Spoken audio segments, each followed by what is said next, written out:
ये स्टोरी शुरू होती है करंट टाइम से, यानी 3 साल पहले, जहाँ पर हमें एक आइलैंड देखा जाता है जहाँ पर बहुत सारी शिप होती है जिसकी आसपास बहुत सारी एक्सप्लोजिंग हो रही है। तभी शिप की वाइस कैप्टन कैप्टन से बोलते हैं, कैप्टन क्या हमें ज्वाइन करना चाहिए इसी पर। कैप्टन कहते हैं, तुम जानते हो कि ये सब करना बेकार रहेगा, हमारे पास वेपन यहाँ पर यूजलेस है, इसीलिए हमारे पास कोई चॉइस नहीं बचता है कि सब सिवाय हंटर के ऊपर डिपेंड होने की। तभी यहाँ पर सीन शिफ्ट होती है और अगली सीन में हमको एक हंटर्स को देखा जाता है जो कि किसी चीज़ से बचकर भागता है, और वो हंटर भागते हुए सीधा अपनी टीम के पास जाता है। तभी हमें देखा जाता है बहुत बड़ी बड़ी चींटियाँ जो हंटर के ऊपर अटैक कर देते हैं, जहाँ पर बहुत सारी हंटर मिलके उन्हीं चींटियों से लड़ने की कोशिश करते हैं, लेकिन एक एक करते वो सारी की सारी चींटियाँ उन हंटर को खाने लगते हैं। वहाँ पर एक विजर्ड भी होता है, वो कहता है कि इन क्रिएचर को हराने के लिए हमारी रैंक काफ़ी नहीं है। वहीं पे एक हंटर उन्हीं चींटियों को अटैक से मरने वाला होता है, लेकिन तभी अचानक उसकी मदद करने के लिए कोई आता है। सबसे पहले आते ही उस चींटियों को उसकी ऊपर से हटा देता है, एंड उसके बाद वो अपनी हीलिंग मैजिक यूज करते हुए उसी हंटर को 1 सेकंड में ठीक। वो हंटर बिल्कुल मरने होता है, वो भी वहाँ पर हैरान होता है, लेकिन तभी वो हंटर नोटिस करता है कि बहुत सारी चींटियाँ ग्रुप उन पर हमला करने वाला होता है। लेकिन तभी फूकी नाम का हंटर अपनी एबिलिटी यूज करके उन चींटियों को शॉक कर देता है। उसके बाद वो फूकी एक बिग टाइगर नाम का हंटर को बुला देता है। उसके बाद फूकी और बिग हंटर मिलकर उन्हीं चींटियों को मार देते हैं। साइड में बाकी हंटर ये सब देखते हुए कहते हैं कि फिनाली एस रैंक की हंटर आ चुकी है। वहाँ पर हमें पता चलता है कि जो हीलिंग मैजिक यूज करते हैं उसी हंटर का नाम मोनेबे। फूगी मोनेबे को बोलता है कि तुम बहुत तेज़ भागते हो मोनेबे, जिस पर मोनेबे कहता है कि मैं जितना हो सकता है मैं उतना ज़्यादा से ज़्यादा लोगों की मदद करना चाहता हूँ, और वैसे भी मुझे भी भरोसा था कि तुम दोनों मिलकर बचा लोगे। तभी वो वहाँ पर किसी चिल्लाने की आवाज़ सुनाई देता है, और तभी हमें दिखाई देता है कि एक बहुत बड़ी वाइट कलर की चींटी इनकी पीछे से खड़ी है, और फूकी उसे देखने की बाद कहता है कि क्या ये बॉस है। वैसे इसको देखकर लग तो नहीं रहा है। इसी बात टाइगर कहता है कि मुझे देखकर लगता है कि ये उन्हीं चींटियों की ग्रुप की लीडर है। उसके बाद टाइगर मोनेबे को कहता है कि मोनेबे तुम एंजल लोगों की ध्यान रखो। इसके बाद टाइगर और फूके वो दोनों मिलके उसी चींटियों के ऊपर अटैक करने जाते हैं। टाइगर सबसे पहले जाते ही उस चींटियों की मुंह पकड़ लेता है। उसकी बाद फूकी अचानक से उसके ऊपर से आते ही उसके ऊपर लाइटिंग अटैक कर देता है। इसी लाइटिंग अटैक से उसी चींटियों को बहुत भयानक वाला शक लगता है, जिसे देखने की बाद टाइगर उन चींटियों की कुछ बॉडी पार्ट निकाल लेता है। ऐसे होते ही इस चींटी टाइगर के पीछे धकेल देता है, और फिनाली टाइगर अपनी एक एबिलिटी यूज करते हुए उस चींटियों को मार देता है। नीचे आने के बाद फूकी टाइगर को कहता है कि तुम्हारी ये जो पावर थी बहुत वाहियात थी, लेकिन वहाँ पर ये चीज़ ख़त्म नहीं हुई थी। उस चींटी मरने के बाद चींटियों की बहुत बड़ी ग्रुप आती है। चींटियों का वैसे देखकर फूके बोलता है चींटी उस चींटियों की ग्रुप का लीडर नहीं था। इन चींटियों को आते हुए देखकर टाइगर अपनी एबिलिटी यूज फिर से करता है।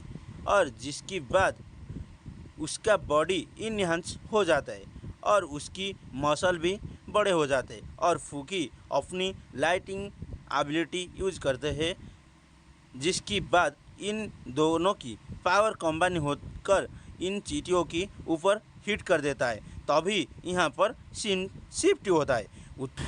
यहाँ पर मासिन नाम का बंदा इनको देखता है। मासिन कहता है कि लगता है इन सब टाइम पे पहुँच गए, चलो फिर अभी स्टार्ट करते हैं।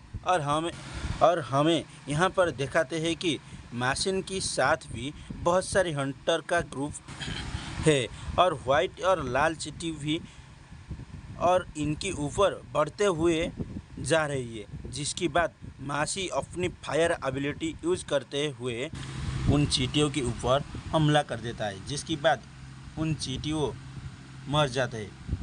लेकिन वहाँ पर सफ़ेद चींटियाँ आगे बढ़ता है।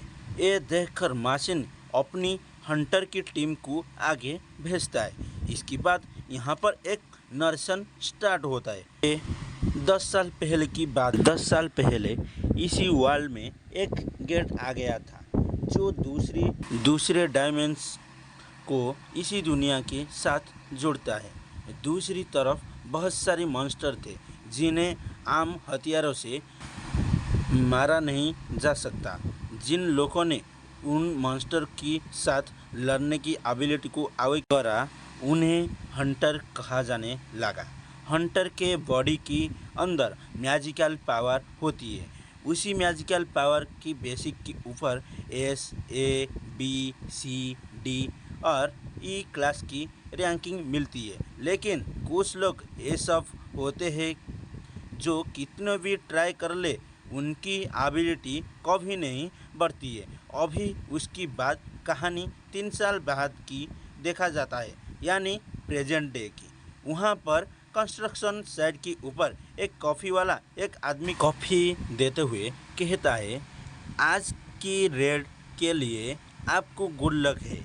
इसी हंटर की नाम है नोबुहारू माशिमा, जो कि इसी कॉफ़ी वाले को थैंक यू कहता है। माशिमा का एक दोस्त उसके पास आता है, उसी आदमी का नाम शिंटा, और माशिमा उसे कहता है, मुझे तो लगा तुम हंटर की जॉब छोड़ दिए थे। शिंटा बताता है कि उसकी बीवी को एक बच्चा होने वाला था। माशिमा कहता है, अच्छा वैसे हम सक्सेसफुल करें तो हम बहुत ज़्यादा पैसा कमा सकते हैं। शिंटा कहता है कि माशिमा, मैं तुम्हारा लेवल का नहीं हूँ और वैसे भी मैं ज़्यादा स्ट्रांग नहीं हूँ। तभी वहाँ पर हमारा मेन कैरेक्टर की एंट्री होती है, जिसका नाम है संग जिनवू। संग की वहाँ आते ही सब लोग उसे गुड मॉर्निंग, हाय, हेलो कहने लगे। रिप्लाई देते हुए कहता है कि आप सभी को देखकर खुशी हुई है और बताओ तुम अच्छे से खा पी रहे हो। इसकी रिप्लाई में संग कहता है, आप मेरे चिंता मत कर। की बात शिंटा थोड़ा शक हो जाता है और माशिमा से पूछता है और कहता है, आखिर ये बच्चा कौन है और ये क्या स्ट्रांग है। सब क्यों इसका हालचाल पूछ रहे हैं। माशिमा हंसकर शिंटा को कहता है, जो तुम अभी कहा ये उसका बिल्कुल अपोजिट है। इसने हमें तब ज्वाइन करा था जब तुम हमें छोड़कर गए थे।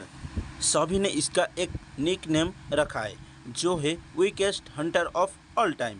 माशिमा की ये सारी की सारी बात सुन के शिंटा एकदम शॉक हो जाता है और कहता है, क्या सही में ये वीकेस्ट है। माशिमा उसे कहता है, ये लड़का इतना वीक है कि इसे ई रैंक मिशन के अंदर भी इसे हॉस्पिटल के अंदर भर्ती करना पड़ा। शिंटा कहता है कि मुझे तुम पर भरोसा नहीं हो रहा है और सच बताओ, क्या ये सच में इतना वीक है। माशिमा कहता है, इसको यहाँ पर बुला गया मतलब हमारा अगला मिशन इजी। माशिमा लास्ट में कहता है, इसको ये सब बात पता मत लगने देना हम क्या बात कर रहे हैं। लेकिन हमें पता चलता है कि सॉन्ग ने सारी की सारी बात सुन चुका था और सॉन्ग ने मने मन सोच रहा था, खैर जो भी हो, ये लोग सारी की सारी बात जो भी बोल रहे सब सच बोल।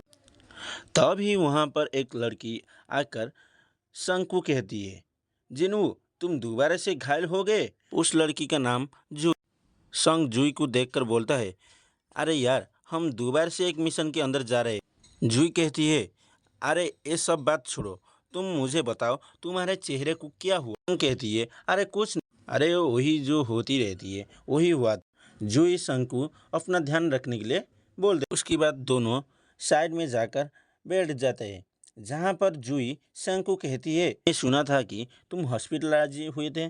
संग उसी बात पे कहती है, ई रैंक की मिशन के अंदर वही अकेले हंटर था कि वही खुद को चोट पहुंचाकर आया था। जोई उसको पूछता है, क्या तुम्हारी टीम में कोई हीलर नहीं थे। संग उसे बताता है कि कुछ छोड़कर और जितने भी टीम मेंबर थे वो सारे के सारे हाई रैंक के थे, इसीलिए वो उनके साथ हीलर नहीं लिए थे। कोई गुस्सा होकर बोलता है, अरे यार वो ऐसा कैसे कर सकते हैं, किसी को भी हीलर कभी भी ज़रूरत पड़ सकती है। उसे कहता है कि कोई बात नहीं, मैं ज़्यादा वीक हूँ इसीलिए मुझे इसका आदत है। और संग वहाँ से निकल, इनका मिशन का टाइम हो चुका है। यहाँ पर एक आदमी है जो सबको कहता है कि मुझे बताने में खुशी हो रही है कि इसी मिशन के अंदर मैं आपका कैप्टन हूँ और मेरा नाम है संग चिउल। मुझे आप सभी से मिलकर बहुत खुशी लगी। चिउल को कहती है कि जरूर आप एक हाई रैंक की हंटर है। सभी हंटर संग को कहती है कि जरूर आप एक हाई रैंक की हंटर होंगे, इसीलिए आपको कैप्टन बनाकर हमको अच्छा लगा। संग को देखने के बाद संग कहता है कि आपको देखकर अच्छा लगा, जिसके बाद संग उसको ट्रीट करते हुए कहता है कि चलो फिर सब तैयार हो ना। जिसके बाद ये लोग गेट के अंदर जाने लगते हैं। अंदर जाते हुए मासीमा संग को कहता है, हमारे साथ रहना संग। जूही भी कहते हैं कि हम अपना बेस्ट करेंगे। एंड ये कहने के बाद जूही भी अंदर चल जाता है। यहाँ पर संग एक नाइफ निकालता है। हमें पता चलता है कि उसके पास एक लौता वेपन है जिसके अंदर थोड़ा बहुत मैजिक की, और वो भी कहता है कि मेरे पास इतना कम इनकम है कि मैं बस यही एक लौता नाइफ ले सकता हूँ, लेकिन कुछ ना होने से अच्छा यही है।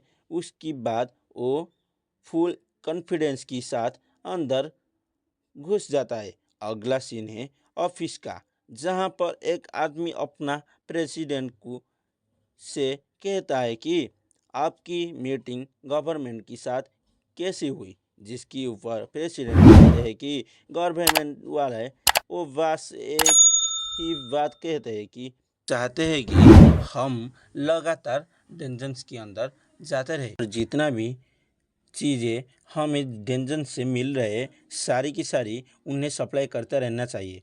देखा जाए वो लोग कोई गलत भी बात नहीं बोल रहे।